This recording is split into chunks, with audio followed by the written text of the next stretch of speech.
Oops, up off net. A little early for you, huh? Up off net. What's up, my people? This is ShowBizz, the adult. All right, man, look, who we got? Who we got in here? Because we got a lot to discuss. We got a lot to talk about. Who we have in here? I don't see Nan. Oh, there he is, King Joe. What's going on with you? Lord Nosh, what's up with you? What more? Whoops, all right, man, Lord. Let's get some people in here. Let me hit the bag a little bit. Hold on, let me turn up the lights. Oh my God, we got a lot to discuss. We have a lot to discuss. There you go, lights turned on. Let some people come on up in here. Ah.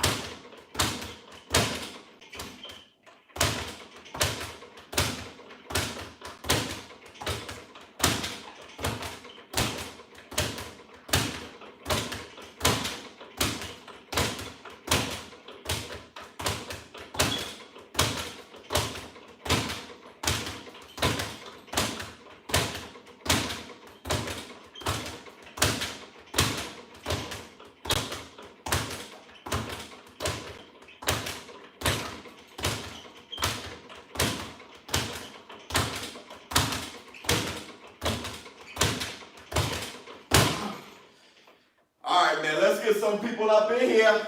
Let's get some people in here. What we got? How many people in here already? 46? That's the black. 2 sugars? Man, we got a lot to talk about. All right, man, look.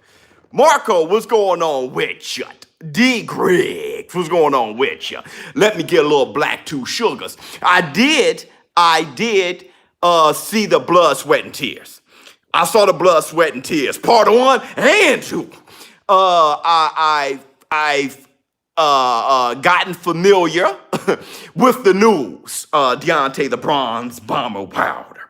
Bob Arum saying that contract expired. Shelly Finkel said no dice. But kinda, Bob Arum seems to be a little bit closer on Ed, right? He's closer on the needlehead there.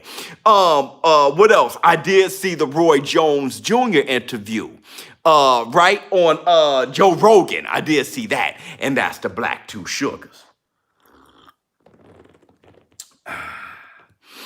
All right, man, look, we up off it. Let's start talking. Well, Star Lion, what's going on with you? How them BGs doing biz? Bubbling up.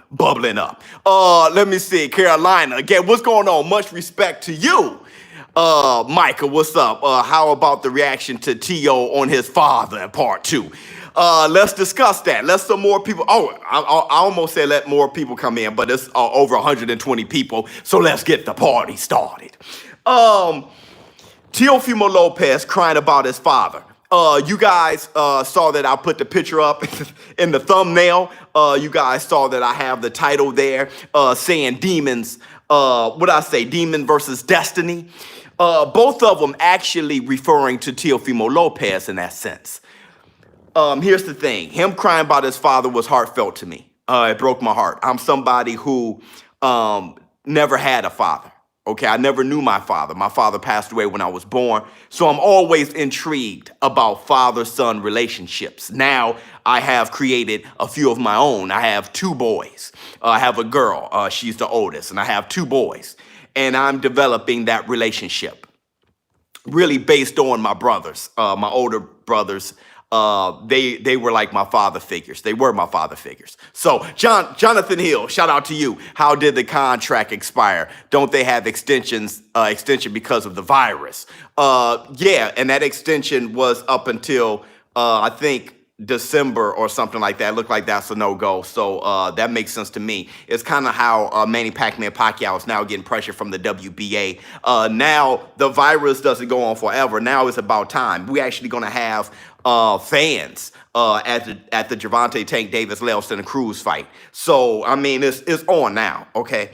So let's talk about Teofimo Lopez. So I'm always intrigued by father-son relationships. And that actually brought to light one thing to me.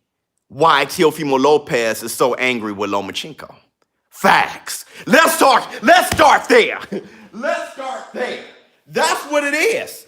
That's what it is. If you look at the situation, Lomachenko is like, his father, Teofimo Lopez's father coming at Lomachenko. He's like, why? Something's wrong with the guy. He doesn't understand what's going on. What have I said to Teofimo Lopez to make him feel this way about me? Why the personal anger? Why is this so personal? Right, when you look at Teofimo Lopez and he says, man, he looking at me disrespectful. He treats me like the gum at the bottom of his shoe or something. Like, he spit on the ground. That's how I feel about you. I've had that situation with me. I've had that, you're dope, love the topics, thank you. I've had that situation with me before where somebody was like, hey man, I hate ShowBizz. ShowBizz think that he's all high and mighty as if I'm nobody. I haven't said anything. I haven't said nothing. You think you're nobody. I haven't said nothing to you. Okay, when people come with that chip on their shoulder, it's not because of me. It's something they have brewing. And then you find out when you look at this situation, it's Teofimo Lopez actually being jealous of the father-son relationship with Loma. It's kind of like, I want to have that relationship with my father. The truth comes very quickly, especially when you actually are a good soul. Teofimo Lopez isn't a bad soul. He's a good soul. So the truth comes out of good souls very quickly, okay? He's not, so he's just like, man, he started crying quick. He started talking about his father. He was like, man, I wish that this wasn't, I wish it was more a father-son thing. That was always boxing, okay? So that type of guy, what he's fighting for, he really can't, he's fighting for the belts, but at the same time, he has an internal thing that he's fighting. And when you're in that situation, you can quit. Under that pressure, you can quit. Under that pressure, you can be like, man, forget this. Like, that's what Roy Jones, I always talk about Roy because he's my favorite fighter of all time. That's what Roy Jones had with his father. Okay, his father was always on him. So it's kind of like, man, to be great, I got to separate myself, man. There's this shadow. Even when he was talking with his family, they were like, you got that blood from your father. All of this is due to your father. While he thought he was praising Teofimo Lopez, he was kind of like, man, I want to be from under the shadow. Loving these streams, Biz. Thank you so much. So Teofimo Lopez is like, man, the shadow is crippling me. Right? So that's what it is. What it is, man, dude, that's a lot of pressure since a kid. And he just want his daddy back. And Lomachenko and Papachenko, they got that connection. And he looks at him like, man, this is personal. Man, I want to beat your ass. Like, I want to whoop both of y'all. Because I'm just angry, bro. He has nothing really against Lomachenko. I'm just pissed. All right? And I'm going to do whatever my father say. I'm going to do what he says. But under certain circumstances, you can mess around and lose in spite of your father. You got to watch that turmoil. He's not clear. Did you check the odds of Khabib? No, I didn't. Not yet. I'm focused on my 10K this Saturday. But he's not clear. He's not clear. Lopez by KO. Usually, under those circumstances, you're not really clear. Okay, it's very hard to win a mega fight when you're under that turmoil. Even Deontay Wilder said there was stuff going on personally that I don't want to share with y'all. He had this turmoil. I'm not gonna bring up any excuses. He won, but I'm just saying I had these things.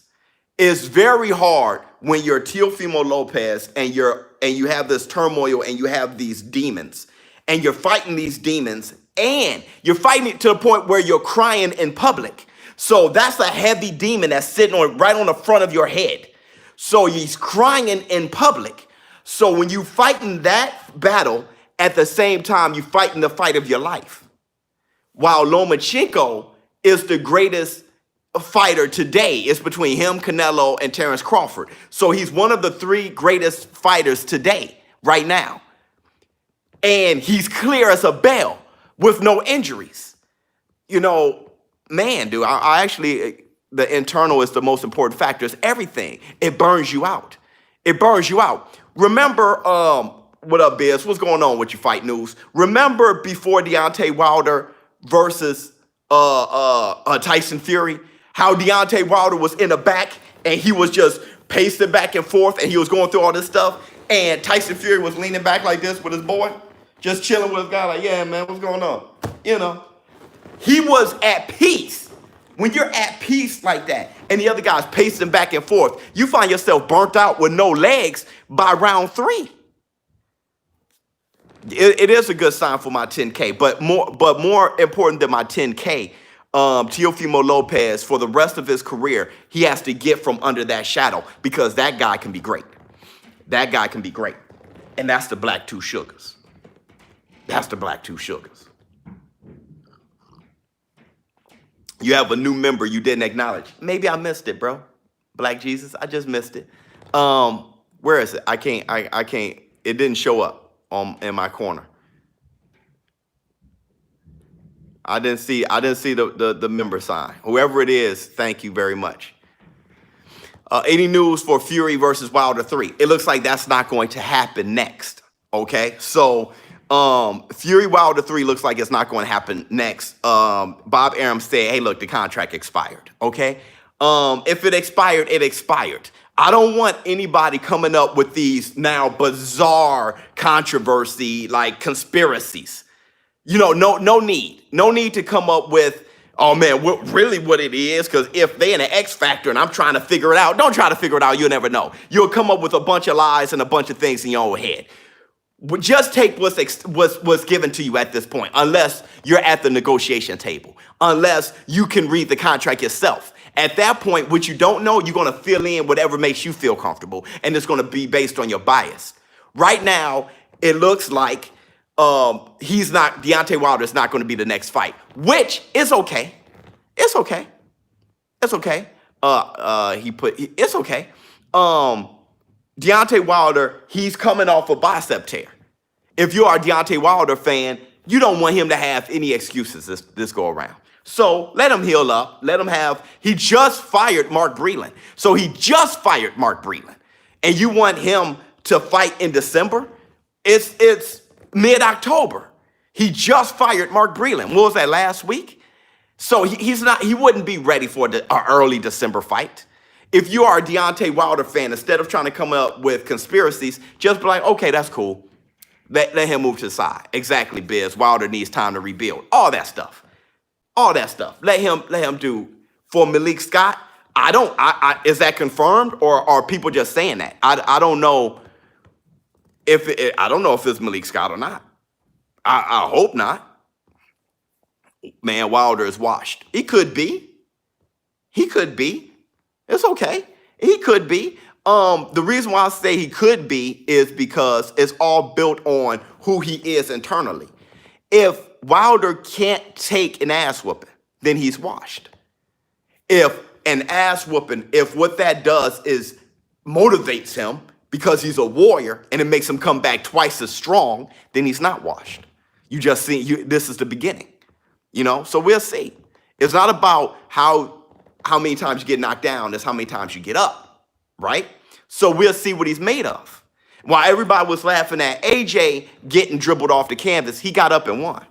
It's about how you get up. People don't applaud the right things. People laugh at things, but don't know how to applaud the other things. And if you are able to identify what to applaud and what to laugh at, if you're able to identify that, it can benefit you going forward in your life if you know the difference. So it's about getting up. So we'll see how Deontay Wilder looks. You know what I mean? Is he going to get up? Preach. Yeah, much love to you.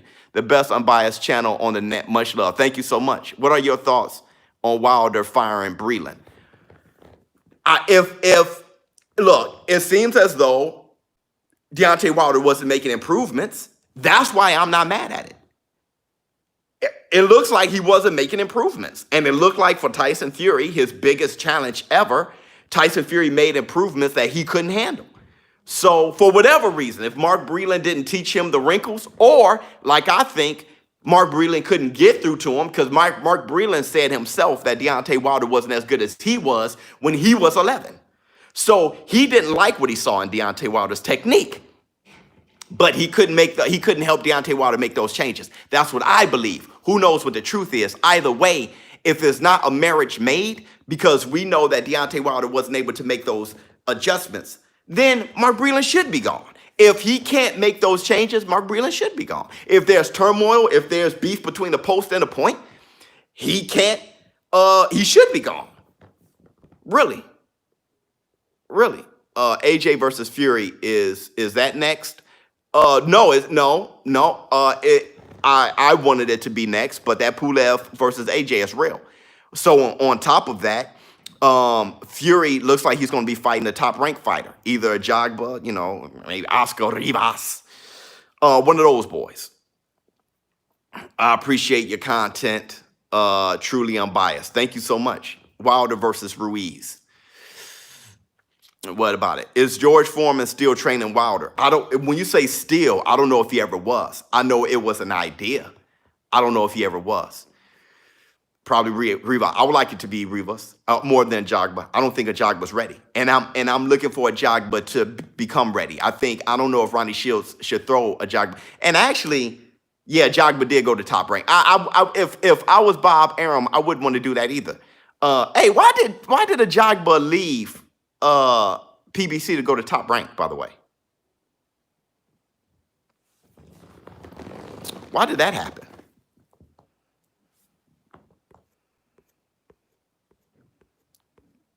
Let me make sure I read the latest.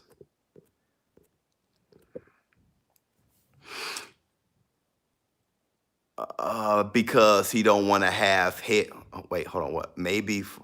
Michael Hunter. No, PBC gives their heavyweights no good fights.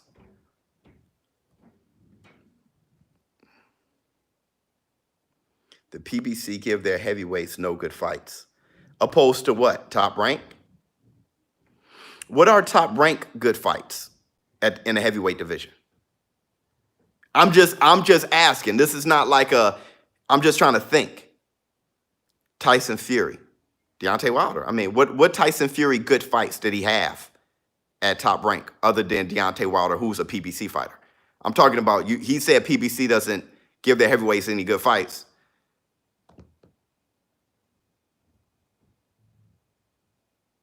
Yeah, I'm wondering why would he say that? Arguably, PBC last good fight was Wilder versus Brazil. I'm talking about top rank right now. Because what can be exposed now is that there's just not enough great heavyweights. That's just it. There's not enough great heavyweights. I mean, other than that,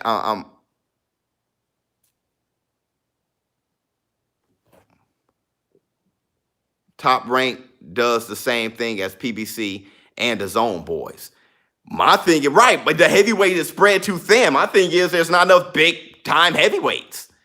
That's all. ShowBizz, are you putting money on Lom? Brother, come on, Joy. Come on, Joy. Come on, Joy. I can't keep saying that enough, bro. I'm late. I was making gains. Go, you make your gains. Not enough heavyweights with the guts to fight the best like Fury and Wilder. Or like AJ. AJ has the best resume there is. Or like AJ. And those are the top 3 heavyweights. Now, ShowBizz, Errol is better than Bud. You tell me why. Why is Errol better than Bud? And what do you mean by better? You mean skill-wise, resume? Or are you just saying it, but why? Why is he better?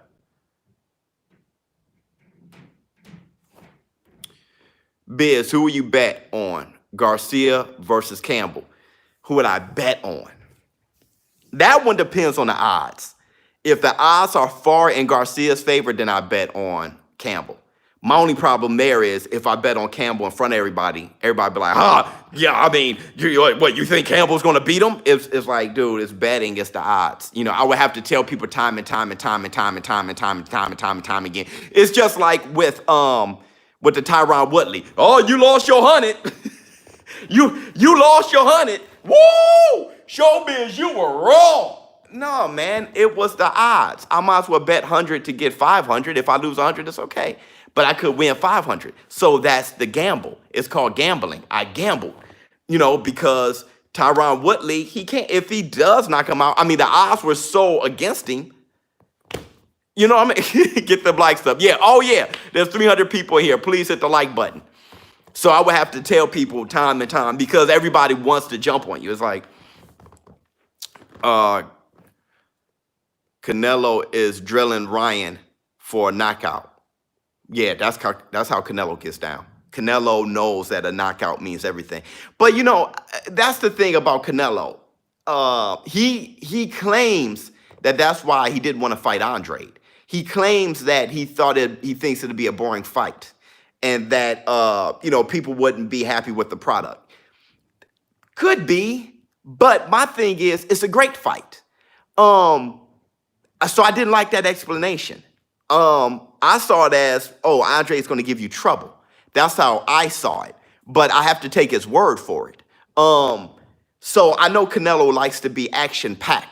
So I could see him drilling Ryan Garcia for a knockout. I could see that. I got Spence beating Garcia, but I'm not that confident. Food? Yeah. Okay. Oh, wait, you're holding it right now? Yeah. Oh, shoot. Oh.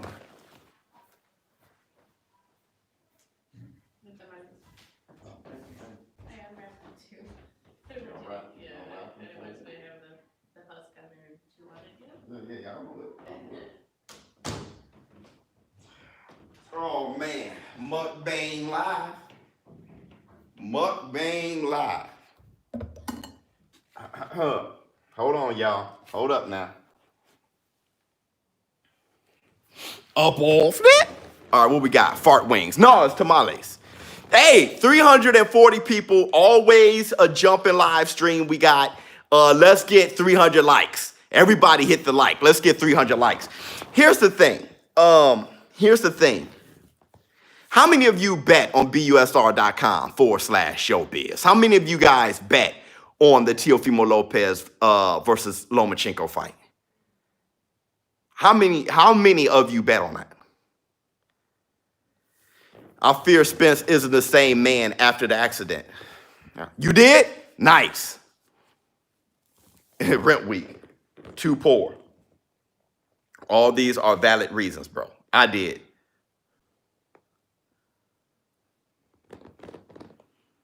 Oh my God, this tamale. I'm on a fight, but haven't bet. Okay. 200 on Tio. Much love. I'm not a betting man. I feel you. Tamale's nice. Oh yeah. Okay, so yeah, I'm on Instagram. That's showbiz_the_dope. I'm telling you, Biz, by round 7. Round 7 what? I'm betting Tio. Much love to you. I made a bet, but not on. Okay, my next bet will be. Okay, cool. Do you watch the NFL, Biz? All the time. Yes, I'm a big NFL fan. I got 200 on Loma by unanimous decision. That's a fantastic bet. 1K on Loma. Look, did the Blood, Sweat, and Tears doc series, did that make you feel more confident about Loma or more confident about Teofimo Lopez, or neither?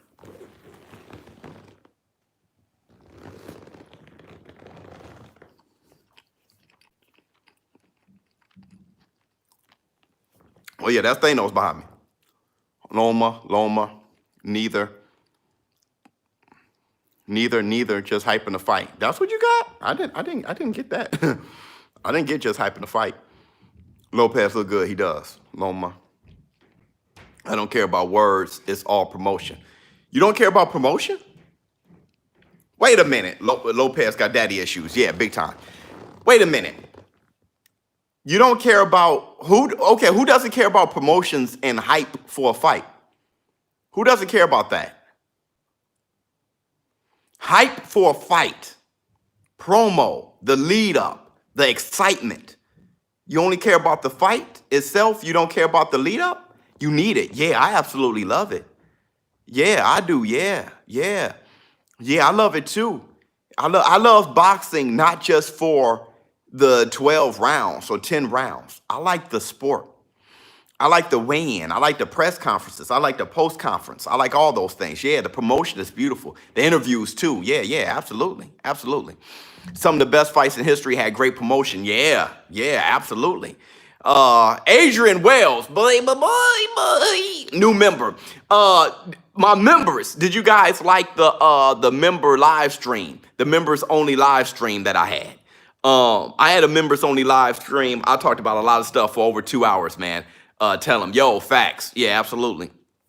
You never know what's real or not. That's why I don't care for promotions. But I don't understand that comment. The reason why I don't understand that comment is because how would you not know? Why would you say something like that? That's a weird way of wording it. This is what I mean. You have two guys with two teams, and both of them think that their team's going to win. But you know both of them not going to win. One guy is going to beat the other. So at the end of the day, you're not given the facts in the promotion. They don't have the crystal ball. Nobody's going to come in like, hey, really, I'm going to lose by the 7th. You know what I'm saying? So it's two guys, two warriors believing they have what it takes to win. So they're going to say whatever it takes to manipulate the other person, to win the mind games or whatever leading up to it. I see boxers have fake beef, then all of a sudden love each other is fake. Man, Devin Cruz, then, okay, so that means that Devin Cruz isn't a competitor. Okay, so let me tell you something about warriors, and let me tell you something about competition. You can know that you're going to fight somebody, and you have to build up a true hatred or a true want to knock this person unconscious. You're trying to knock him out unconscious for over 10 seconds. So you can't do it with love. You got to do it with something else, okay? Look, it's wrong with this. I don't know what's wrong with this kid. But so leading up to it, you're trying to beat this guy. You can die in the ring. So you don't want to be the one to get knocked out or die or lose. He's taking food out your mouth if he beats you. So he's the enemy. After you punch somebody in the mouth the hardest you can, they punch you in the mouth as hard as they can. There's a certain level of respect that comes after it. See, people talk, but if you ever been in a good fight, you know you usually respect the person you just fought. Y'all hashed it out. That's why guns are stupid. More things will be resolved if you get punched in the face.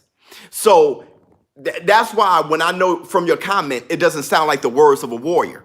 When you're done fighting, you can't help but to have respect. You try to knock somebody out, and he would be damned if he got knocked out. Okay, but I do understand if there's a lingering anger afterwards. Like, man, really, what you said about my mama leading up to the fight, I hope you don't. I hope you never wake up. I can see that anger being there, and sometimes that lingers. But when the respect happens, I don't see that as fake. That's not fake at all. That's not fake at all. I think you need to jump in the ring, get punched in the mouth, some punch and do another person in the mouth. It'll harden you a little bit, make you less sensitive. You'll understand that that's not fake. That's as real as it gets. Let me see. Tion, what would Lomo's game plan be to beat Floyd? If I was thinking pressure. But then again, Floyd's IQ is crazy. Nah, well, pressure as far as busyness, yeah. He have to be busy. Think about Ricky Hatton the first couple rounds against Floyd. He was getting busy. So you think about Manny Pacquiao. You would have to do what Loma does. That's why I think it's a good fight. Not Loma not being Loma. Loma being Loma. Hitting him with a bunch of punches that's accurate from different angles and keep Floyd moving. Loma being Loma and Floyd being Floyd, that's a good fight. Footwork, all those things. The pressure with the hands, the pressure with the feet, the busyness, all those things are good. All those things are good. Rivas or Hunter, who you prefer for Fury and why? I would Oscar Rivas, I like that kid, okay? And so that's why I would like Oscar Rivas in there, because he's just a hard guy. You know what I mean? I like that kid. He's been close many times. So that's why I would like him in there. It's almost equal. Michael Hunter got a better shot against Tyson Fury. He has a better shot. He could move better, box better. He has a better shot. But what, he had that draw with Povetkin, right? He can box. So could his father. So Michael Hunter would give Tyson Fury a better go. So if I'm a boxing fan saying the two best men in there, no fanboy included, give me Michael Hunter versus Tyson Fury. When Loma's dad talked about jealousy, I know that hit Lopez in the chin. Well, that's the thing. Hold on.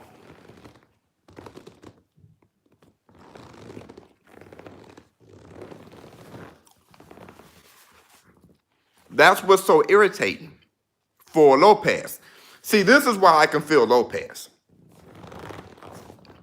I can feel Lopez because Lomachenko, that family and that team, if you hear what they say, how they speak about anything, I mean, he's a good fighter. He's good. I mean, he got power. I mean, you know, what you want from me? You know what I mean? Like but he can't beat me. I'm too good of a champion. I got my feet's too good. My IQ, I'm too smart. And then when he said about Lopez, like, you know, from where I'm from, you got to watch what you say. Those things make Lopez like, I'm not getting under your skin. I barely know the English language. I guess that's why it doesn't bother me. You know what I'm saying? Like, I feel Lopez on that. So yeah, it probably hit Lopez on the chin.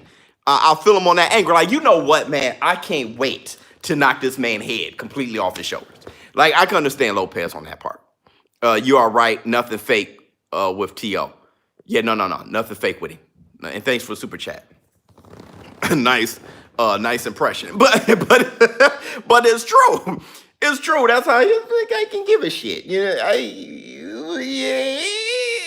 know, you know what they remind me of? They remind me of Drago's team. Whatever he hits, he destroys. It's like, hey, whatever he hits, it's obvious. Whatever he hits, he destroys. I mean, what are y'all not getting?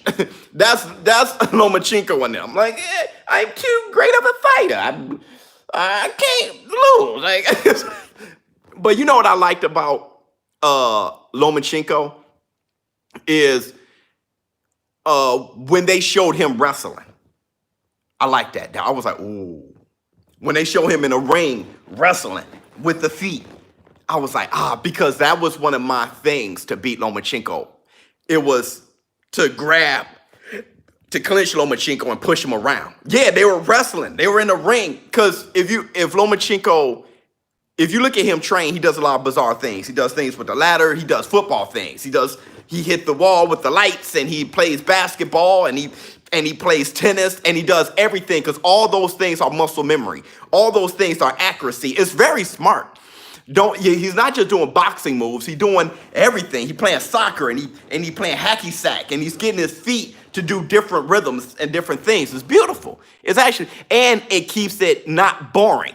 Back to dunka, dunka, dunka, dunka. Because if you keep somebody trained doing the same thing, bunka, bunka, bunka, bunka, bunka, it's gonna be very hard for them. I don't know what sound effect that was, bunka, bunka, but it sounds like sex or something. But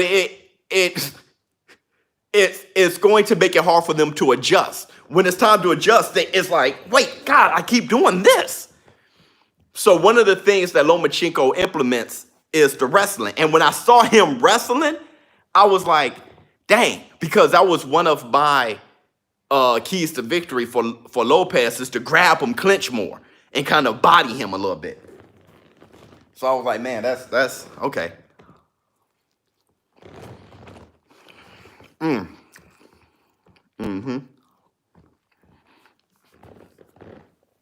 Especially with his feet.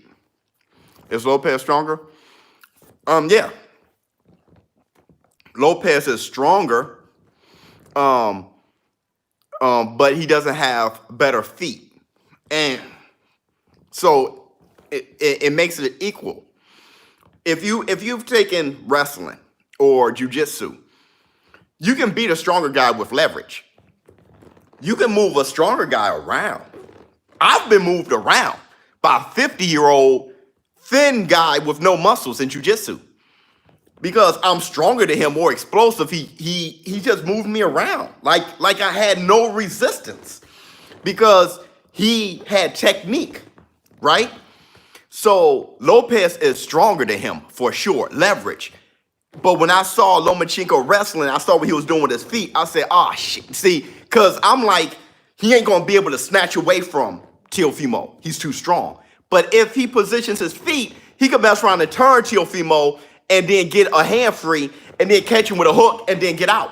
He can turn him and now he's off balance. Bam, hit him with a, you don't a check shot. You don't know what can happen. Knock him off balance. He can fall. Anything. So I was like, oh man. Though, hold up, I wasn't completely like, oh man, because I want my 10K. But I was kind of, like I said, the boxing for me is greater than my 10K. At the end of the day, I want to see the truth. I think I told my members that, boy, I want to see the truth. More than, hey, John, I sent you your cards, bro. Let me know if you got them. I sent you yours a couple days ago, actually. Yeah, I want my 10K or 13K, however much I'm going to win.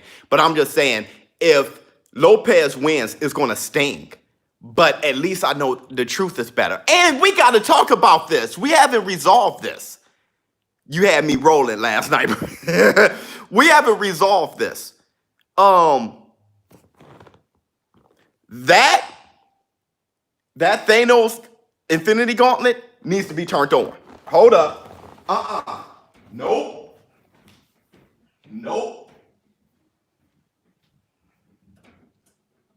Now we can go.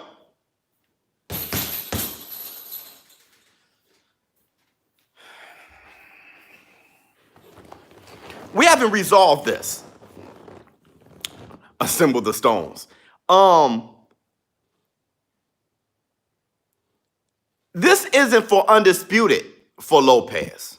400 people in here. The live. Oh yeah, the lives be jumping. Hey, let's get 400 likes. By the way, I'm convinced now that these lives be jumping, bro. I was shocked because I haven't gone live like that. Only for live commentary. I'm like, dang. So let's get 400 likes.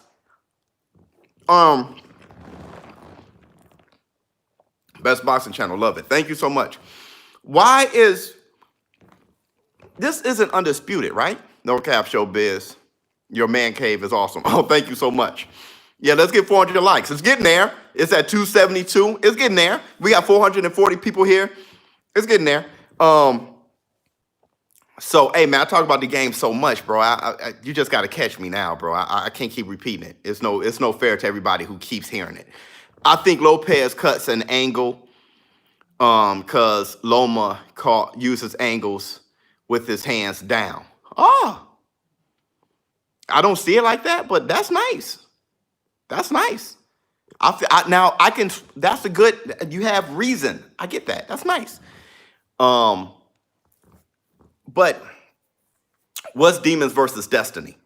It's Teofimo Lopez's demons of him not having that connection with his father versus his destiny to beat Lomachenko and be a great lightweight. Because if he beats Lomachenko, he's already shaping a Hall of Fame career. At that point, he's shaping a Hall of Fame career. Because you beat Richard Comey, you beat Lomachenko, about to move to 140, it's on. If he beats Lomachenko, there ain't too many guys that's going to beat him at that point. Who wins between Ryan Garcia and Teofimo Lopez?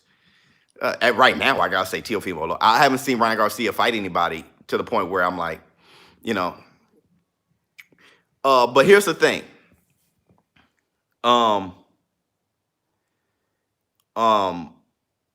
It's not for undisputed for Lopez, right? The last time I checked, we almost got 300 likes, by the way. The last time I checked, the WBC got you confused? Not for either. No, it is for Lomachenko. It is for Lomachenko, but not for Teofimo Lopez. They're doing him bogus.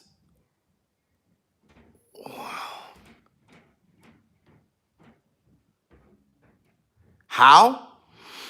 Because you can't win the franchise title. So, okay, here, Haney, right. So here's the thing. The franchise belt, right. The franchise title, right. Lomachenko. Now, if Teofimo Lopez is saying beating Lomachenko, I beat the WBC champion, whatever. But let me break it down. Lomachenko has the designation of the franchise title, the franchise champion. He's the champion of the WBC no matter what weight class he goes to. So he's a WBC champion. But you cannot win that designation if you face him. He achieved obtaining the WBC title, and he gave the actual title, he gave that full-time title to Haney. Haney never earned the title. Lomachenko did when he beat Luke Campbell. And they gave him the designation of WBC franchise champion, meaning when he goes down to 130, he's the WBC champion representing. Wherever he goes, he's the champion. So if he beats Teofimo Lopez and gains the IBF title, he is undisputed. He doesn't have to fight Devin Haney. He already earned that designation permanently. Teofimo Lopez, if he beats Loma, he wins the WBA, the WBO, the WBA. But he can't win the franchise title designation. He hasn't been granted that. He can't win that from him. He'll have to beat Devin Haney for the belt. That's unfair. I'm trying to understand, why is it unfair? Haney's straight, but he not ready. How is it unfair? Oh, wait. I had a super chat. I did see a super chat. Yep. Lopez said he would do that as well.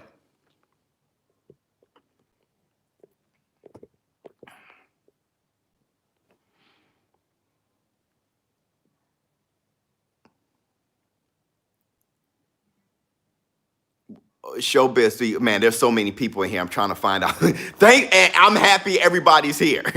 The franchise belt is a ducking belt, really. So wait, I'm trying to understand, dude. How is the franchise belt a ducking belt if Lomachenko is fighting Teofimo Lopez? Teofimo Lopez is a duck move? The IBF champion, the one who knocked out Richard Coleman in 3 rounds. How is that a duck move? Fighting him is ducking? How is that? So Lopez shouldn't be fighting Lomachenko.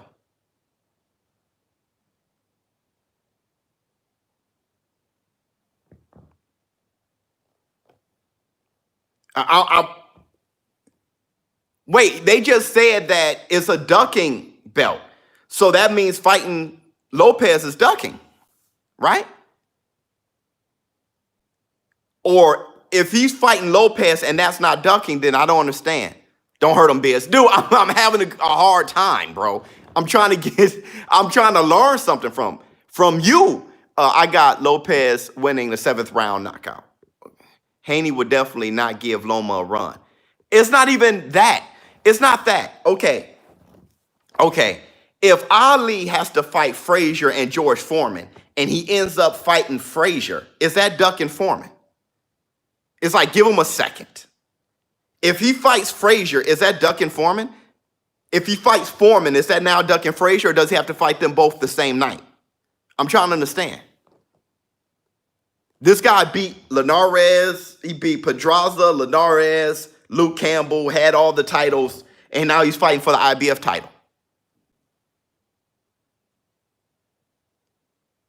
Right, he'll fight him after. That's what I'm saying. He'll fight Haney after. He's fighting Lopez now. Yeah, they scroll back up. I replied. Okay, Bo. Let me see, Bo. Let me see. It's a lot. It's a lot. You got to, okay. No, they mean that the franchise belt allows people to avoid other fighters, or if they lose, in some cases, they won't lose their belt. I heard this theory before. Yeah, if they lose, they don't lose the franchise designation. That's why it's a huge honor. But no, they mean franchise belt allows people to avoid. Okay, but what I'm saying is, who has Lomachenko avoided? He became the franchise champion after Luke Campbell. His very next fight is Teofimo Lopez. Who has he avoided? I'm trying to understand. He's fighting Lomachenko. He's fighting Teofimo Lopez for the IBF title to become undisputed. Who did he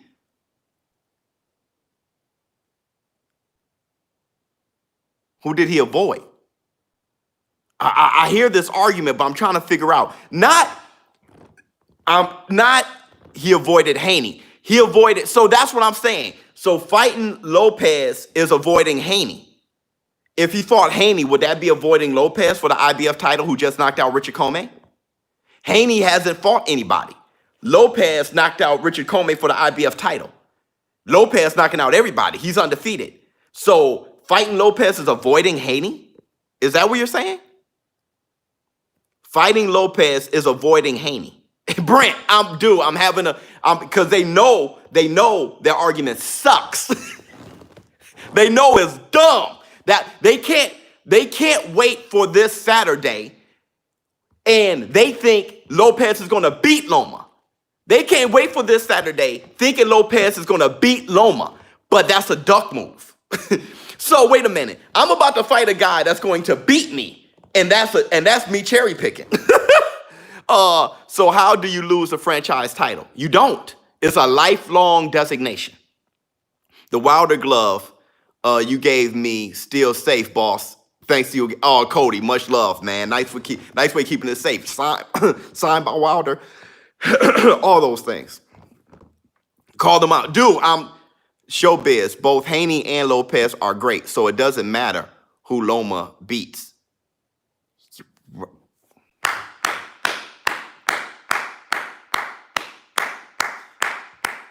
Bo, I can't keep getting all your replies, bro. It's just flying. There's 511 people in here. Hey, let's get more like. Oh, matter of fact, Bo, instead of send me a super chat. You know I will read it.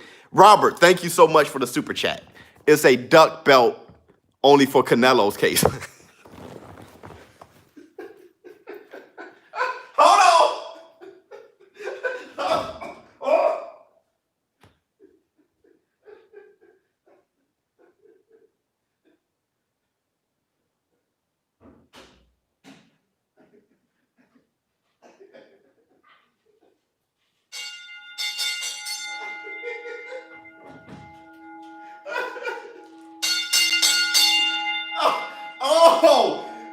Stop the fight.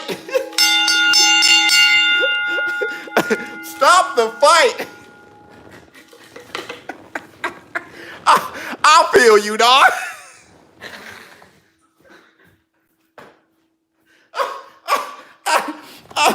I feel you. I don't all the way agree.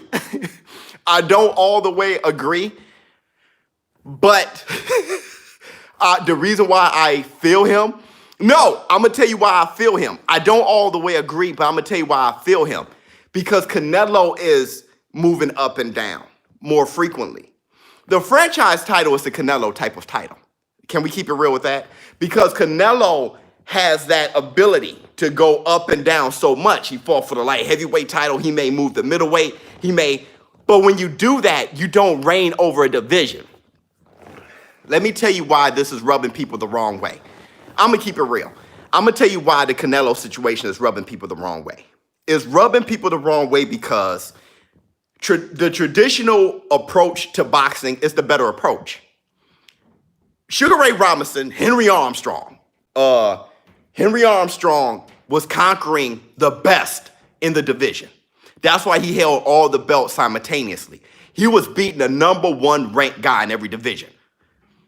But that's not even traditional. Traditional is Sugar Ray Robinson.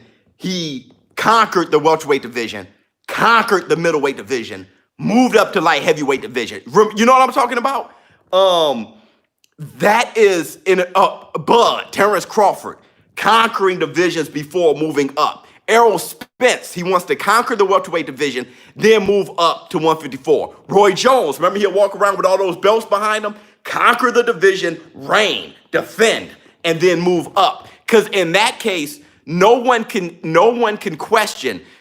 So look, to jump up, and I think Canelo is doing, fighting Triple G, he had your boy in the middle, Fielding. He had Fielding in the middle. Then he fought Danny Jacobs. Then he fought Kovalev. Amazing.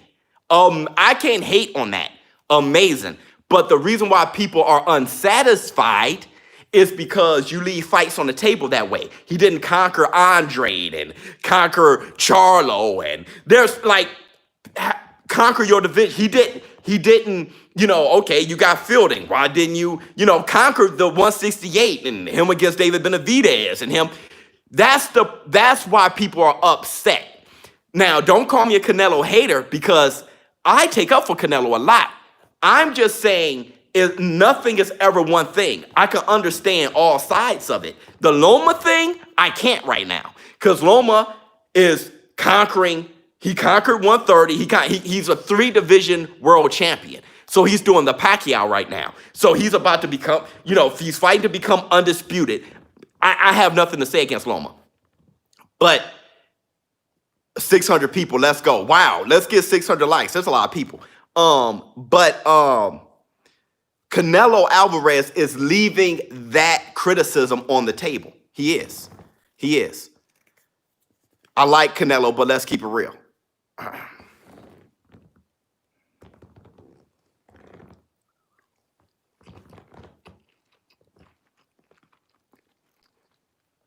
No, I don't think Canelo is looking worn.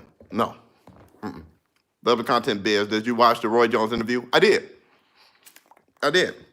Roy Jones sound like Roy. Extremely confident and Roy-esque and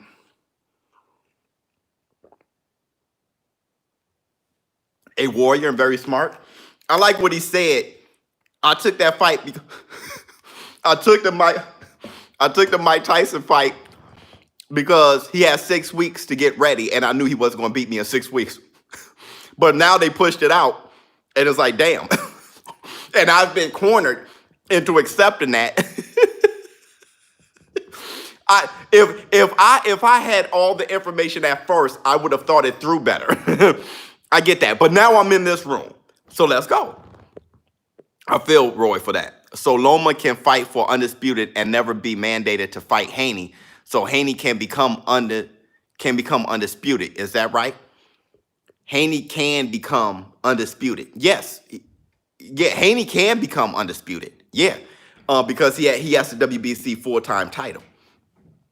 If Haney were to fight Lomachenko and Loma wins, then he has to vacate the title. Loma doesn't gain the full-time title. Haney will have to vacate the title. So Loma fight for undisputed and never be mandated to fight Haney. Right. He'll never be mandated to fight Haney. It's up to Lomachenko. Now, here's the thing with the franchise title. If the franchise champion, every fight that he wants, the WBC has to accept. So you can't go running around fighting Joe Schmo. The WBC won't allow it. So you have to fight. If you're going to be a franchise champion, you have to represent it. So the WBC, from my understanding, they have to give the consent. So Lomachenko, after becoming, if he were to beat Lopez and become undisputed, he can't now just fight Joe Schmo. That's why I'm extremely confident that he'll be taking on either the winner between Luke Campbell and Ryan Garcia or the winner between Devin Haney and Gamboa next. That's why I'm very certain it'll be one of those. I'm very certain. Because the WBC wouldn't write off or sign off on him fighting Schmo to defend his title. The WBC has no black franchise fighter. That is right there, that is the most ridiculous thing I've ever heard in my life. Why are you crying? What's the problem? Like, no, I need to hear that. I need to hear that. What's the problem? What's the problem? There's only 2 franchise champions. Out of the 2, one must be black for you to feel valuable, for you to feel important. Why is that? One is Mexican. The other one is Ukrainian. One must be black for you. So out of the 2 franchise champions, one must be black for you. What's going on in your life? Why do you need that from the WBC? You need, so they have to give a black guy one of the franchise titles. We got to make sure we do that. If we're going to if we just created a franchise title and we designated 2, hey, we got to make sure one of them black though, because you know they're going to be hurt black people out there. Do you really want that? Is that, you know what I'm saying? Now, if the promoter of a black fighter, let's say Errol the True Spence, if Errol the True Spence beat Danny Garcia, let's say he becomes undisputed, and let's say he moves up to 154. Now he has and he becomes champion at 154. Now you have a multi-divisional champion. When you have a multi-divisional champion like that, then their promoter can ask to have that fighter designated as the franchise champion. That's what happens. See, the promoters requested it. So Bob Arum from Top Rank, he could have requested Terrence Crawford to become franchise champion. He didn't. He chose Lomachenko.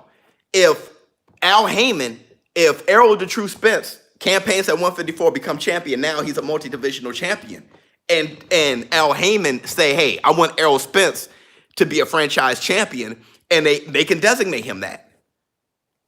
After I saw Sergey hurt Charlo to the body on the inside, I think Canelo exposes his inside game and beats Charlo. Alton, let me tell you something, Alton. Thanks for the super chat. Everybody gets hurt somewhere. I didn't see Sergey hurting Charlo. He probably hit him with a good body shot. That happens. It happens in boxing. You get hit in the arms, you get hit all over the body, all over yourself.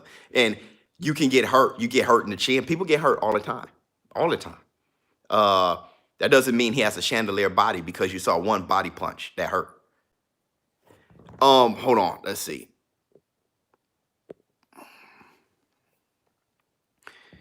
That's dumb. Boxing hasn't had that in a while. Lomachenko didn't conquer 130. Miguel Burchell was and is number one at that weight. All right. Canelo and Loma both ducking.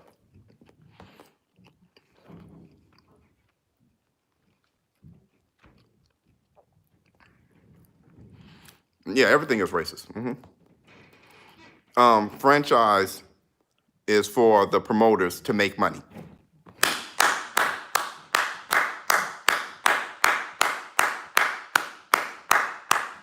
Why am I clapping?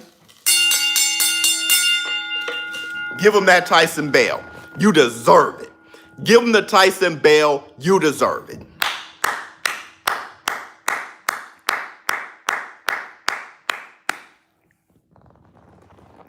That's what it is.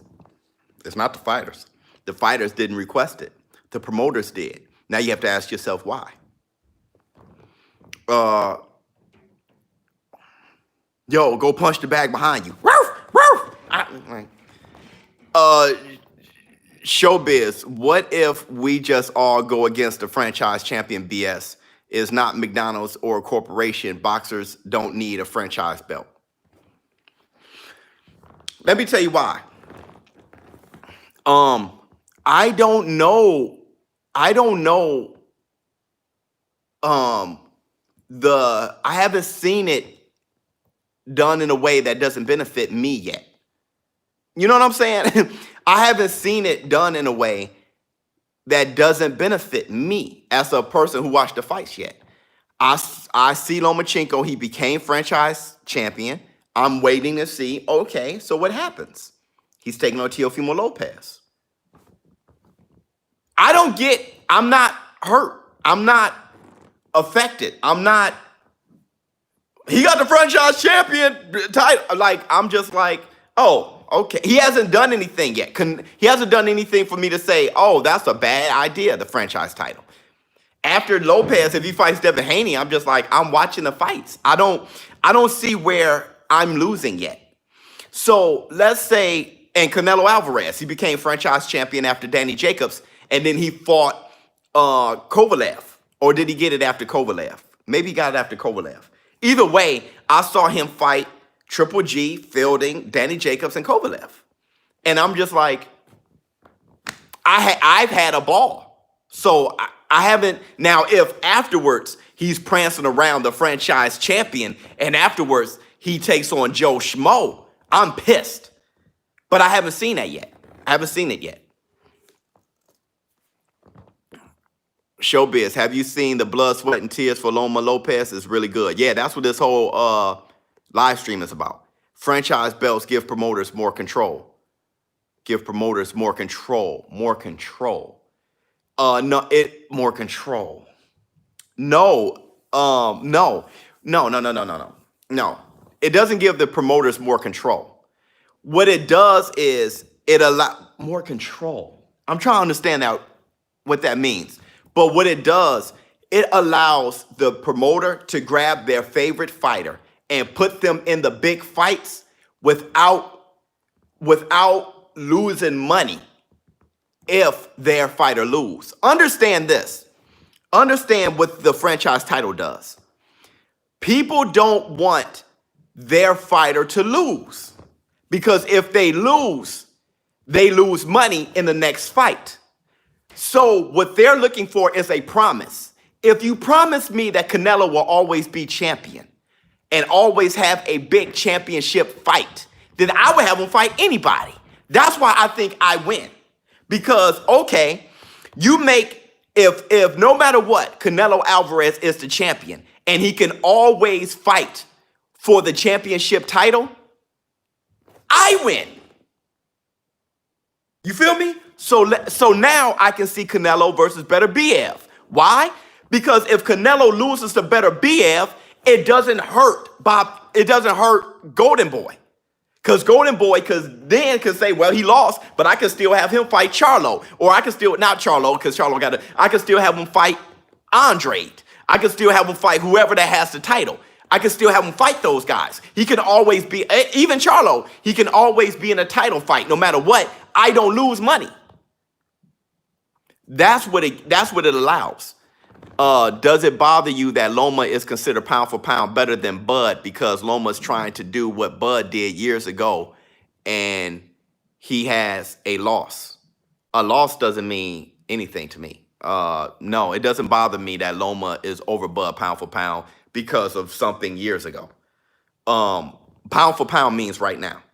So what Loma's doing right now, beating Luke Campbell, beating Linares, beating Luke Campbell, being one fight away from undisputed, moving up to 135 and doing that is better than what Bud has done going up to 147. Bud went up to 147. Bud, number one, dude, you're just talking. Bud moving up to 147 and fighting Jeff Horn and fighting Joe Schmo after that isn't better than Lomachenko moving up to 135 and getting the belts and now one belt away from undisputed. So Lomachenko's right now, what he's done is better than what Bud has done right now. So right now, snapshot, Lomachenko is above Bud. You don't have, see, and so don't worry about it. Like maybe next year, Bud Crawford can take on Errol Spence, beat him, and take on Manny Pacquiao, beat him. At that point, Terrence Crawford would be above Loma. So right now, Loma should be above him.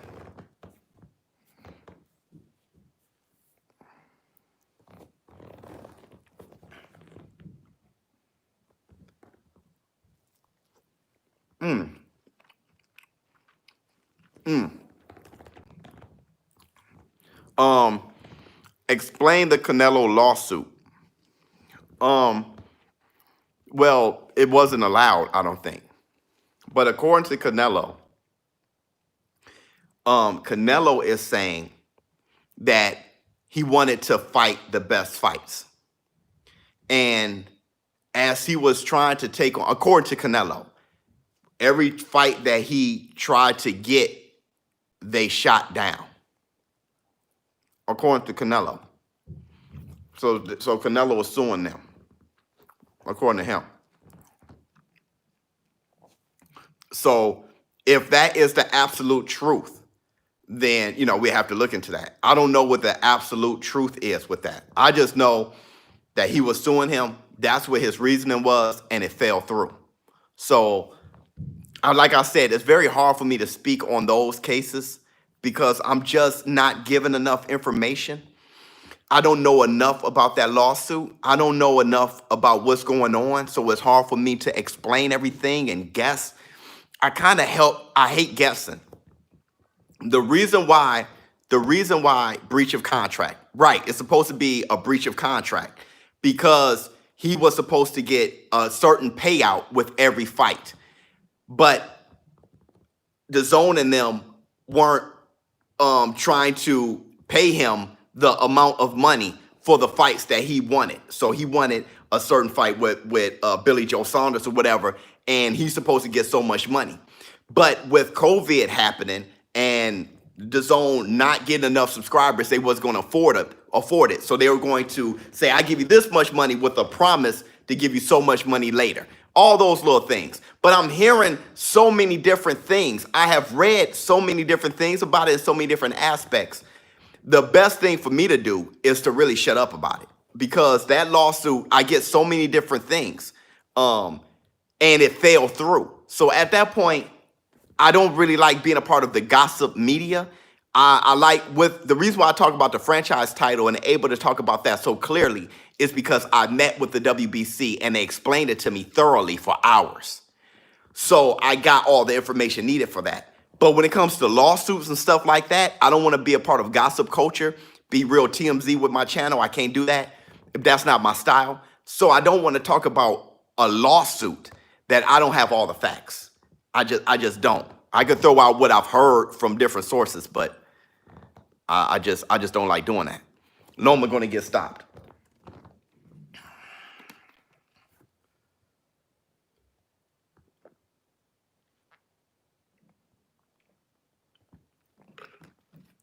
True. We just got to wait for the outcome. Yeah, Buxton. It's just, especially with lawsuits. I'm not going to be here acting like I am that I'm a learned source of that lawsuit. I haven't been given all the facts. There's a lot of information that's just not being handed out. So it's smart. It's dumb to gossip and try to fill in the blanks. That's not smart. Looking at Spence last 3 fights and Bud last 3 fights, why is Bud over Spence then? Because of what he did at 140? Yeah, that's a very good thing. So this is why Bud is still over Spence. Number one, there's 2 things. That was an excellent question. Number one, there's 2 things. One thing is Errol Spence is over Bud as a welterweight.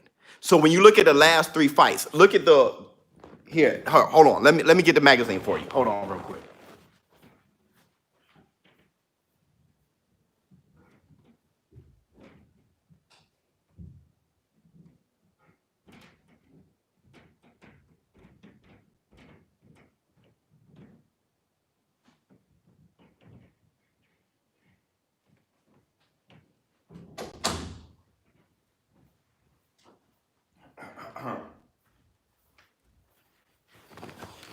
So let's go into this in detail.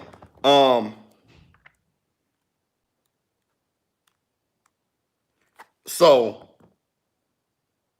when you look at this, Canelo is 1, Lomachenko is 2, 3 is Inoue, 4 is Terrence Crawford, 5 is Usyk, 6 is Errol Spence. Errol Spence is at 6.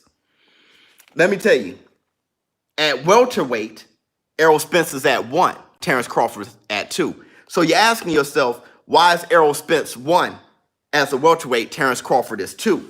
But as pound for pound, Terrence Crawford is above Errol the True Spence. And that is due to what you're saying. But let me explain this. Terrence Crawford used to be like at 1, okay? And as his fights went on, he dropped to 2. Everybody was pissed. Then he dropped to 3. Then he dropped to 4.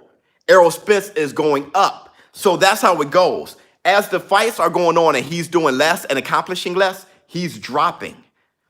Alexander Usyk. Usyk was ranked like 3. Now he's ranked 5 because he became undisputed at cruiserweight. But since he moved up to heavyweight, he fought Witherspoon, not too much is going on. He has slowly dropped and other people are catching up. So you don't just fall from grace, you slowly drop in the pound for pound. So that's what's going on with Terrence Crawford. He went from 1 to 2 to 3. He's dropping. And Errol the True Spence is moving up and up and up. That's how it goes. A lot of casuals in here. Yeah, but it's good because that's how they learn something. They like, oh, okay. Terrence Crawford was one and he slowly drops down. That lets you know he's not doing enough right now.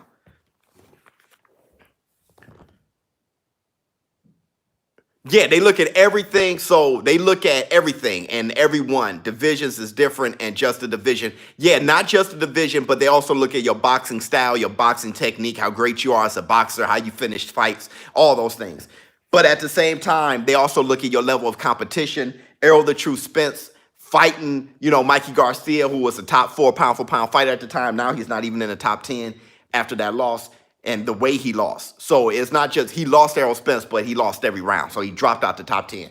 Then you have he fell from grace because even leading up to that, it was kind of like, hey, what is he doing? He fought Adrian Broner. But then the way he took on Sean Porter and became unified, it jumped him up. I think Errol Spence was like at 9 or something. He was boom, boom, boom, boom. Start moving up. ShowBizz, can heavyweights become franchise champions? And what's super cruiserweight? I have no super cruiserweight, all that I'm not feeling. But from my understanding, no. But we'll see. But from my understanding, heavyweights can't be franchise champions because a franchise champion is somebody who can move up and down different weight classes, which is why they become the franchise champion. So they can fight for the title in different weight classes because they are representing the WBC everywhere they go. If you're only at heavyweight, supposedly the theory is if you're only in one weight class, that's why Errol the True Spence can't be franchise champion now. He will have to move up to 154 and get a belt there. Then they can ask for franchise title because he's shown that he can go up and down. You know what I mean? Or maybe go up to middleweight. Like he can do whatever he wants and he can represent the WBC. Supposedly that gives the promoters more leverage to make the fights we want to see because promoters are so afraid to lose titles. So if you say, hey, I'm gonna give him a title that he can never lose, you're gonna give us the fights there, right? It's like, yeah, that's why the WBC has to confirm the fights that they schedule. You promised to give us the fights. If I give this guy a franchise title and he's champion no matter what, then you have to promise to give us the fights. Matter of fact, we have to approve your fights. Bet. So that's how that works. Do you think Inoue will ever move up to face Loma? If so, who do you got?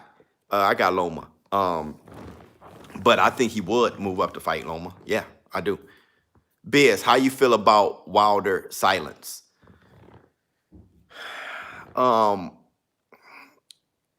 Honestly, I don't want to.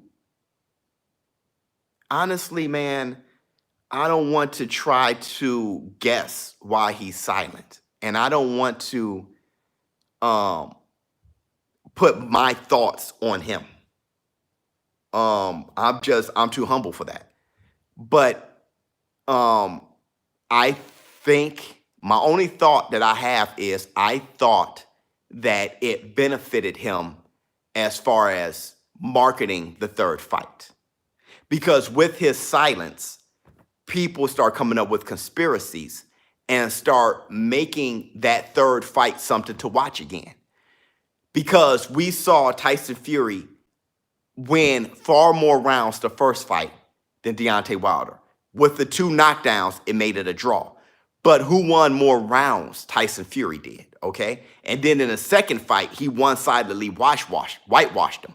So the fans were like, we don't need to see this. But then the conspiracies happened. And it behooved Deontay Wilder, not saying that he did it on purpose. I'm saying that the silence benefited him because if he would have spoken out and said, hey, he whooped my ass fair and square, nobody would have wanted to see the third fight. So him being quiet and letting the people talk was smart. That's actually, I'm not sure if he did it on purpose, but it's smart because the people were actually making excuses and promoting the fight for him. It benefits him to be silent. Not saying that he's silent to benefit him. I'm not sure why he's silent, but it benefits him. It does. Respect Biz about the silence. Yeah, much love. It's raining, ShowBizz. I feel you. It's a lot. Actually, my super chat, hold on. Yeah, my super chat. What happens is when so many people, there's a lot of people, hit the like button. When so many people are flooding the super chat, it gets stuck. ShowBizz, if Floyd Mayweather and Roy Jones fought in the same weight class, who would win? I think Roy Jones was better than Floyd. I always thought he was better than Floyd for a few reasons. Absolutely correct. It's actually ingenious too. Yeah, it is. Maybe that last fight humbled him. Could have. I like I said, everyone needs an ass whooping. It's just like the guy earlier who was like, if I got into a fight, I'd be too mad to give respect. Giving respect is fake. He's somebody who hasn't been punched in the mouth. When you get punched in the mouth, it is humbling. And that's why I think everybody needs, because once you get humbled, you become humbled enough to learn something. It's hard to learn when you think you know everything. That's why when you read people in the chat and they say wrong, this is what it is, facts, without having some support evidence, those people, they will never learn. They're all in their heads. I know the truth already, and they can't learn anything. That's why getting punched in the mouth works. If you get humbled, you can mess around and learn something. So I hope he's humble. So he can be a better Wilder. Not just for Wilder, for me. I want to see the best Wilder ever. So I can see great fights. I want Wilder. I don't like the way Wilder was going. He deserved that butt whooping. After the butt whooping, he can actually add a wrinkle and be a better Wilder. Make it for better fights for me to watch. Because this wasn't working for me. So if, let's say he shoots a jab and hooks off of it. Let's say Wilder, instead of going 1, 2, 1, lean straight back, 2, 1, 1, 2, 1, lean straight back, 1, 2. Instead of that, maybe he goes, Oh, he threw a jab, hook, lean to the side, threw an uppercut. Oh, he did a sidestep and threw a lead right and knocked him down. That'll be better for me. You know what I'm saying? So I hope he's humble. Impersonation a bit too accurate. Biz, Kell Brook versus Lomachenko. He doesn't know how. Yeah, Brent.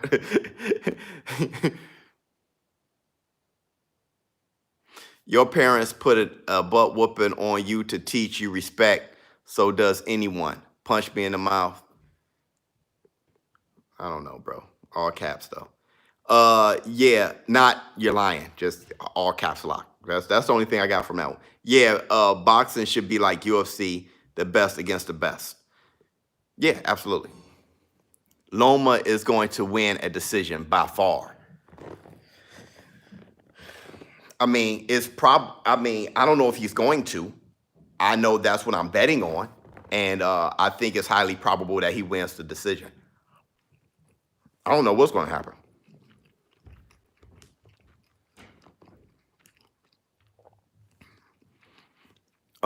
Bronze medal. Runner up to second. Man, just, boy, be hating, boy. Hit the like button. Loma's the most popular fighter, so he gets the nod. Oh, you're setting up. You're already setting up an excuse why he went. Okay. 2 bronze medal winners. Y'all mugs, bro. You catch the Roy Jones, Joe Rogan interview? Yeah, I did. I liked it. You know, Joe Rogan is a phenomenal individual. I'm very impressed. I've been very impressed by Joe Rogan for the past 9 years. I think how long he's been doing it? 11? The comments, Buxton, the smoke is coming. It's just blowing through my ears, Buxton, blowing through my ears. But look how I'm keeping it sane. Thanks for a $2 super chat. You did that on purpose to move me from 78 to 80. That was dope. I like that. And I'm very much this is what you guys don't know. I'm a kind of obsessed. I'm over like what do you call that? The OCD. When I saw that 78, I'm like, man, if I can get this thing to a whole number. If I can get it to something either by 5s or 10s. not twos. If I can get it to something, 75, 78, got 77, got, let me get to 80. A nice round numbers, yeah. What's your dream match at 135? Right now, I think I'm watching it. I think Loma versus Lopez right now. I think that's it. Ramirez or Josh Taylor? I believe in Josh Taylor. But I love Jose Ramirez. I love him.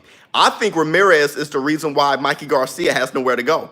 Because I think Mikey Garcia and Ramirez are friends and he don't want to step on his feet. Mikey Garcia is a 140-pounder. But he doesn't want to campaign there. He doesn't want to step on the feet of Ramirez. He can't fight at 147 anymore. He got to leave. He can't make 135. He got to go. He has to retire or something. He's gone. But I think Jose Ramirez is the reason why Mikey Garcia can't fight. He can't fight.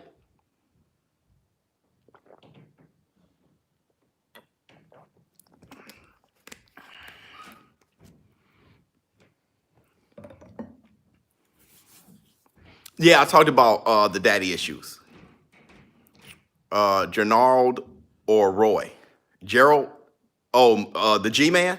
I did a video on that. But I got Roy. But hey, I wonder if you saw my video. Blue, no sugar. Am I the only one who thinks Santa Cruz has a good shot against Davis? No, Micah. No. I know. If it wasn't for me seeing the shape that, because I was already suspicious. When I saw Tank Davis, the way he was training, I was very suspicious that, boom, boom, screaming. I was very suspicious. Boom Boom is my new American Bully dog. I was very suspicious that Tank Davis is going to be approaching this like never before. And then I saw the shape he was in. If I didn't see that and then didn't add in the fact that, wait a minute, Iron Mike Tyson is giving him game. Floyd Mayweather is giving him game. You have two great fighters giving him game. I'm like, okay, wait a second. Like they see something in Tank that I'm not really seeing. If it wasn't for that, I was growing less and less optimistic about Tank's chances. Seriously. I was thinking, when I first heard Tank Davis against Leo Santa Cruz, I was like, yo, Tank better not come in like the Tank I saw against Gamboa. I mean, I was like, but right now I'm like, man, I don't know who's going to win that. I was pretty certain, if you guys saw my videos, I was pretty certain that Leo Santa Cruz was going to beat him. But now I saw how the type of shape Tank is in, and I'm like, oh, okay, we'll see. But I'm buying that fight.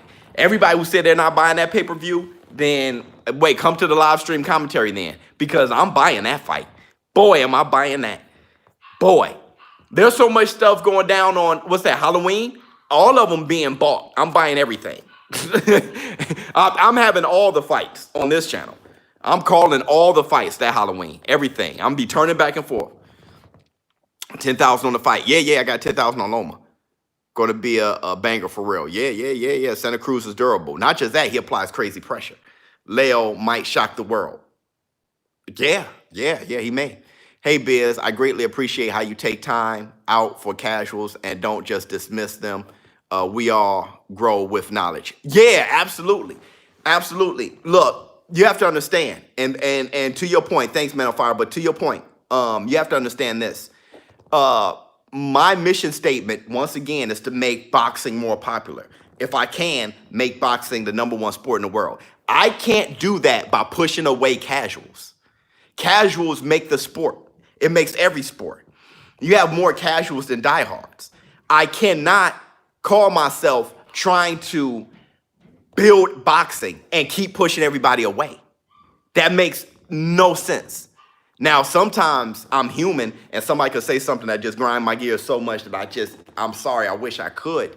But for the most part, I thought about a few comments I've seen. But for the most part, the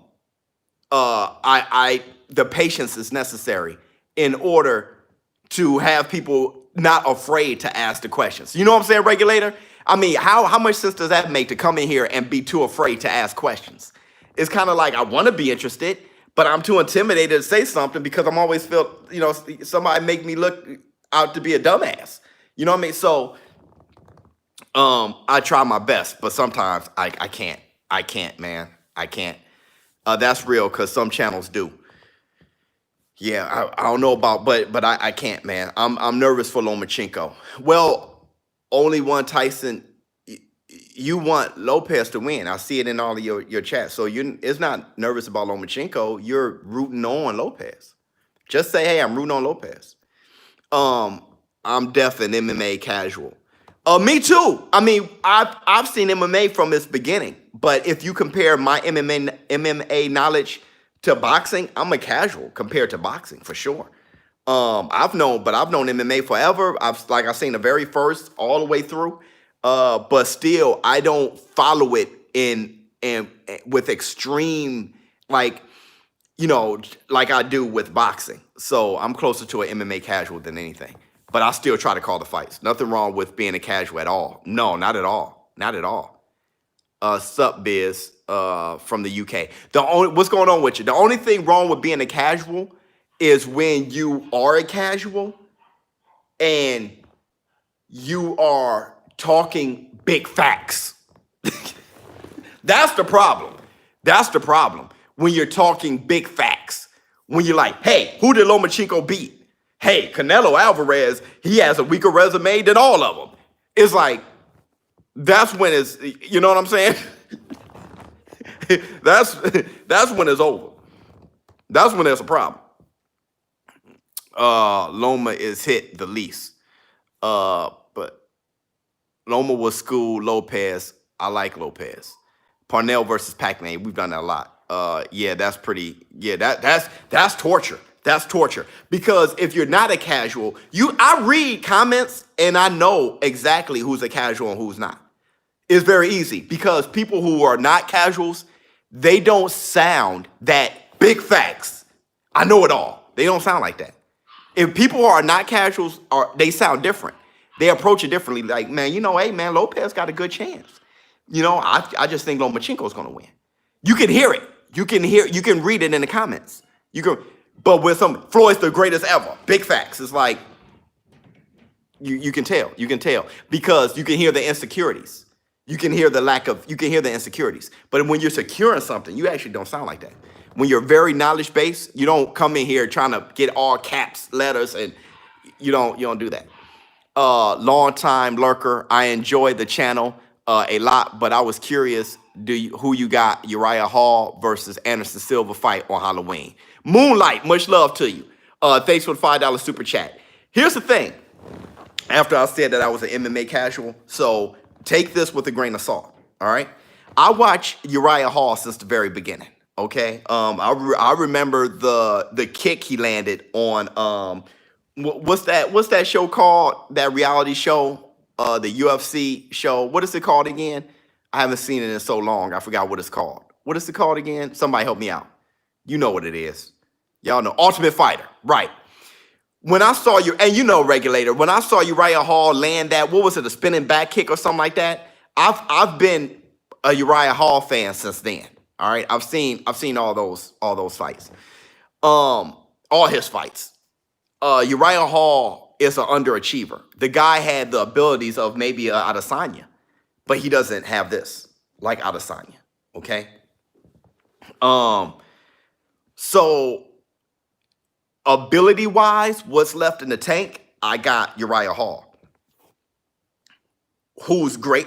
The greatness of Anderson Silva, I got Anderson Silva. See, I like how Anderson Silva passed the torch to Adesanya, the way he did it.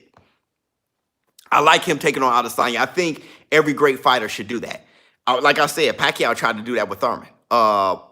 Floyd didn't do that. I wish he would have. I wish Floyd would have fought Thurman or fought Errol Spence or something like that. Fought one of those young boys, the way Sugar Ray Leonard did with Terry Norris. I mean, taking the way Ali did, I mean, it's sad, but the way Ali did with Larry Holmes. He later did it with Trevor Berbick. I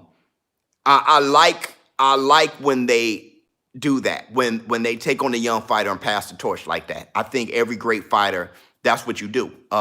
Henry Armstrong did it with Sugar Ray Robinson, and Klitschko did it with AJ, and all those things. Lennox Lewis tried to do it with Klitschko. He just ended up beating him, to stoppage or whatever. So Chavez did it with Oscar. We can go on and on. So I think Anderson Silva already passed the torch. This is just Anderson Silva saying, hey, I can't stop scrapping. With that said, this is a long-winded answer. If I were to put my money on it, I'll put it on Silva. Because when the goings get real tough, Uriah Hall is his worst enemy. Big facts. Big facts. I said that because I said I was a casual, but I didn't think people were going to get the joke, so I just went on. Biz, who should Pac fight next? Who should he fight next? Errol Spence. You might as well fight somebody with both the belts to try to become undisputed. Fight somebody with both the best belts, and then you only have one belt left. I'll fight. You say Crawford? Why not get 2 belts next? Why get 1? I'll fight Errol. I'll fight the guy with the most belts. Plus, we both in the PBC. It's an easier fight to make. I think he should fight Errol. If Errol get past Danny Garcia, I'll fight the guy with 2 belts and have 3 belts. Instead of having 1 and trying to do that negotiation across platforms. Yeah.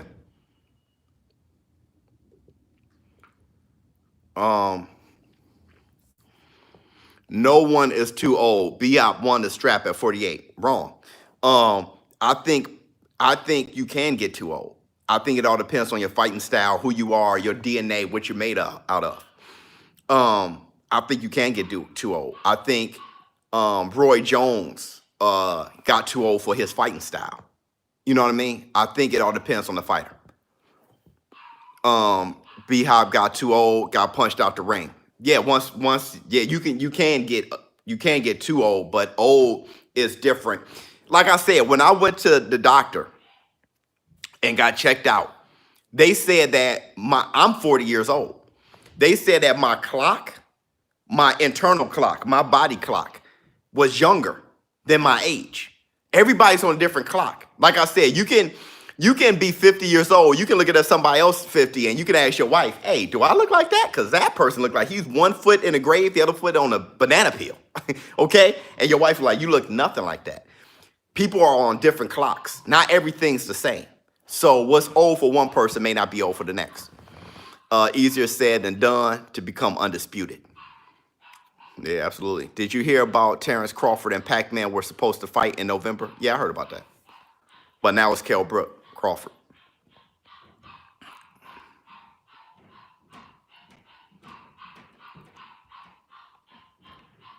$7:30. Yep, if you're choosing Loma, ShowBizz, you're a casual. Thanks. Biz, your opinion on Jones versus Adesanya? Oh!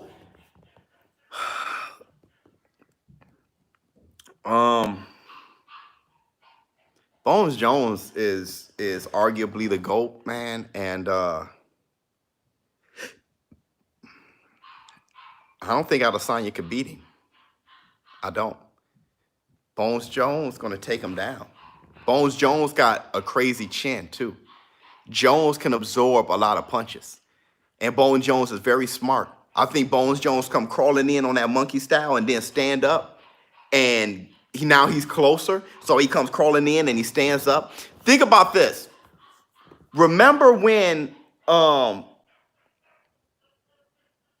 was it? What happened? Did Costa crawl in or something? Adesanya couldn't do anything. He just looked at him. Or they both just stood there from a distance and Adesanya couldn't do anything unless he was getting approached. I think Jones come crawling in and he gets up closer, and now they're here, and I think he's too strong in the clinch. I think he takes him down, and I think he beats him on the ground. Romero. That's right. I'm sorry. Romero. Absolutely. Thank you so much. Romero. I knew there was something where Adesanya was sitting there looking, and he couldn't do anything. It was Yoel Romero. Sure was. Sure was. Sure was. So that lets you know. I think Jones saw that. He was like, oh, I can just monkey crawl all the way to him. Mess around, stand up, or take his legs. I could monkey crawl all the way to him. Yeah, regulator. What's the BUSR biz discount? Yeah, just go to busr.com/showbiz. At that point, you get the discount. So go to the /showbiz. Jones, don't take fights to the ground unless his opponent tries to. Where you get that from? Where you get that from? I saw him take down Daniel Cormier. I saw him try to take down Gustafsson a million times. I saw him try to take down oh God, I just forgot his name. How did I forget his name? The last dude with the left hand. What's the last dude name with the powerful left hand? God, starts with an R, right? Reyes. That's right. So I saw him try to take down Reyes a few times and had him pinned against the. I'm not sure if this guy knows.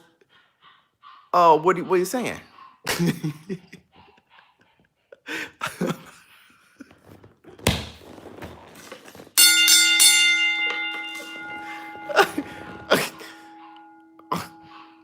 Oh my God.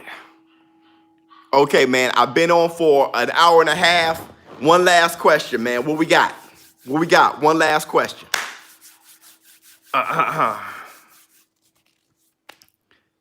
Reyes took the fight. Reyes is no joke. Reyes went from a soft-spoken. He was Andy Ruiz. I appreciate you giving the in-depth response you did. Thanks, ShowBizz. Much love. I think it depends what Hall shows up mentally. There you go. That's what I was trying to say. You said it so much better than me so quickly. You know, I try to give it in depth, like that's how my brain go, but that's simple. Big Charlo versus Jamal Charlo versus Danny Jacobs. Twin Charlo, Jamel Charlo versus Porter. All right, that's the last question. Okay, here we go. Jamal Charlo versus Danny Jacobs. That is a very difficult fight for me to call. I think if Danny Jacobs fights him, Danny Jacobs beats him. I think if Danny Jacobs boxes him, Jamal Charlo wins. That is the approach.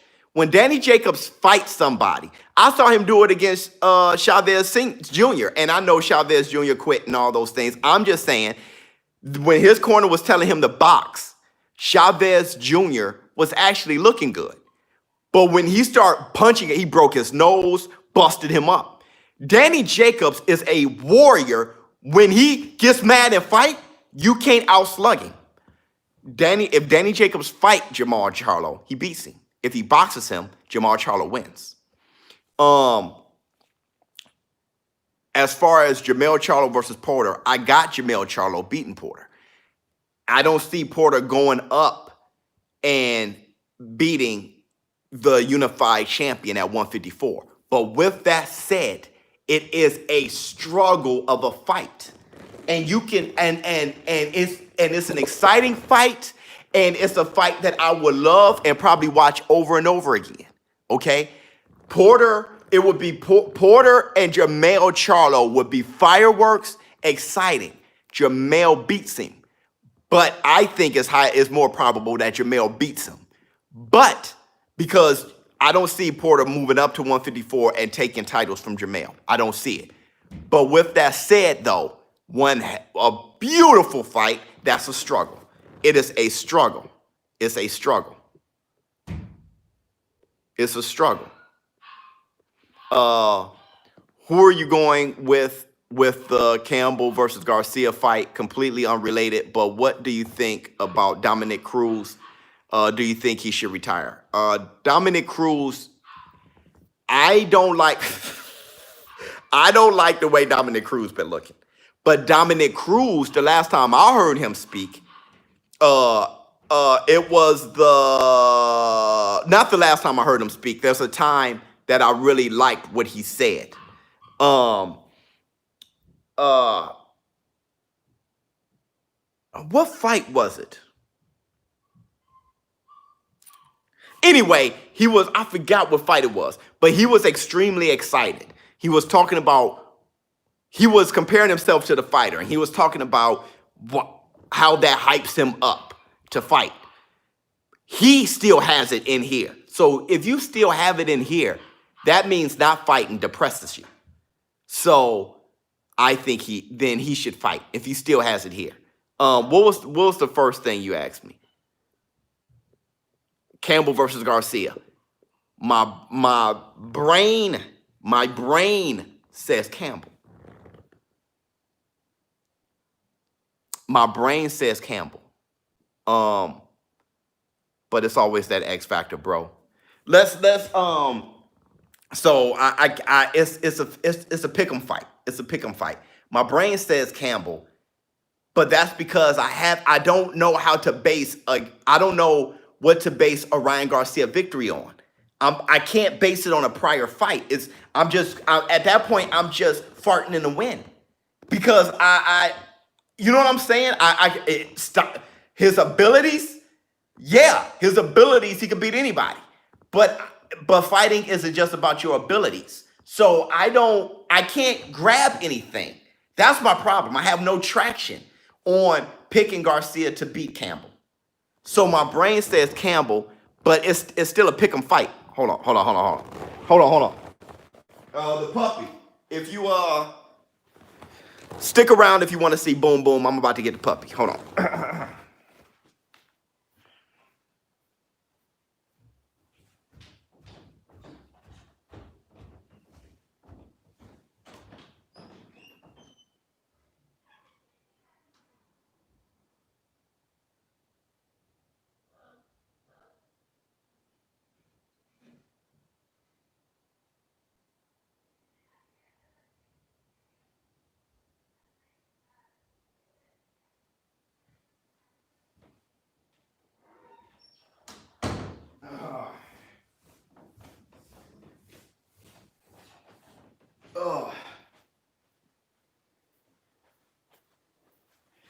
Here he is. My man Boom Boom. There he is. Look at Boom Boom. Say hey to the ShowBizz adult community.